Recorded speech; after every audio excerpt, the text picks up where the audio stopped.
আজ প্রথমবার করব রেজিনের কাজ। এনগেজমেন্টের মালাটা প্রিজার্ভ করব। চলো তোমাদের সাথে একটু শেয়ার করি।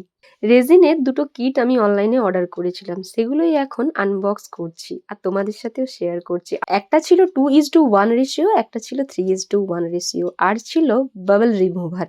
সাথে ডেকোরেটিভ কিছু আইটেম ছিল। একটা সেটের সাথে ছিল দুটো কোস্টার মোল্ড, আর আমি দুটো আলাদা করে অর্ডার করেছিলাম বড়গুলো, যেগুলো দিয়ে এখন বানাবো। মালাটা কেটে নিয়ে আমি পুঁথিগুলো আর ফুলগুলো আলাদা করে নিলাম। পুরো মালাটা তো রাখা যাবে না এইটুকু মোল্ডের মধ্যে, তাই যেই ফুলগুলো একটু ভালো আছে, অনেকদিন হয়ে গেছে যেহেতু কয়েকটা ফুল নষ্ট হয়ে গেছে, যে ফুলগুলো ভালো আছে সেগুলো আমি একটু বেছে নিলাম। এখন আমি মোল্ডটা সেলোটেপ দিয়ে ক্লিন করে নিচ্ছি। আমি কিন্তু কোনো রেজিনের ক্লাস করিনি, যেটুকু শিখেছি ইউটিউব থেকে, তাই ভুল ত্রুটি প্লিজ ধরো না। এটা হলো 2:1 রেশিও আর এটা 3:1। যেহেতু প্রথমবার আমি রেজিনের কাজ করছি, তাই অনেকটা টেনশনে ছিলাম যে ঠিকঠাক মিক্সিং করতে পারবো কিনা বা মিক্স হবে কিনা। রেজিন আর হার্ডনারের পার্সেন্টেজ ঠিক না থাকলে আর রেজিন আর হার্ডনার ঠিকঠাক মিক্সিং না হলে জিনিসটা ভালো হবে না, তাই অনেকটাই টেনশনে ছিলাম। দেখতেই পেলে এখানে আমি প্রথমবার রেজিন মিক্সিং করলাম, আর এখানে পিঙ্ক কালারের মিকা পাউডার ইউজ করেছি আমি।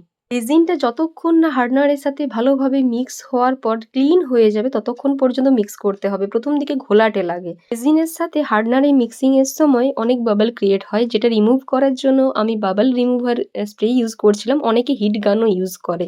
আমি যেহেতু প্রথমবার করছি, তাই আমি বাবল রিমুভার স্প্রে ইউজ করছিলাম। এই যে দুবার স্প্রে করলে বেশ অনেক বাবল রিমুভ হয়ে যাচ্ছিল। অন্য দিকটা আমি পুরো ট্রান্সপারেন্ট রাখবো আর মাঝখানটা গোল্ডেন কালার করব। ট্রান্সপারেন্ট দিকটাতে আমি ফুলগুলো বসাবো। রেজিন যেহেতু ভীষণই কস্টলি আর বানাতেও বেশ অনেকটা খরচা পড়ে যাবে, তাই নিজেই সাহস করে আমি নিজেই শুরু করেছি যে দেখা যাক কতটা করতে পারি। করতে গিয়ে আমি কিছু ভুলও করেছি, যেগুলো আমি তোমাদের সাথে এখন শেয়ার করছি। আমার মনে হয় আমি দুদিনে যদি এই কাজটা করতাম তাহলে বেশি ভালো হতো, কারণ কালারটা একটু মিক্স হয়ে গেছিল।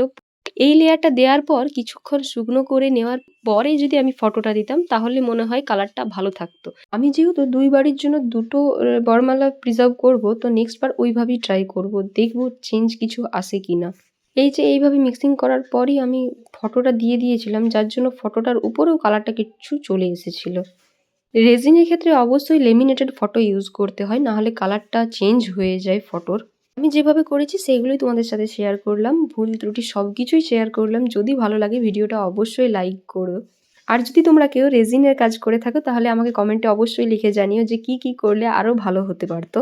এবার একটা সাইডে গোলাপি কালার আর সাদা কালারের একটা ফুল আমি রেজিনে ডিপ করে নিয়ে সেট করে নিচ্ছে, আর কিছু জিপসিও দিলাম। দেখো এবার কেমন লাগছে পুরোটা।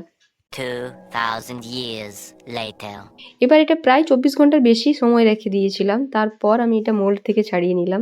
আরও একটা ভুল করেছি, এই বলগুলো দেওয়ার সময় যদি সুতো দিয়ে গেঁথে নিতাম তাহলে এরকম আঁকাবাঁকা হতো না। ভিডিওটা ভালো লাগলে অবশ্যই একটা লাইক, কমেন্ট আর চ্যানেলটা সাবস্ক্রাইব করো। চলো আজকের মতো বাই।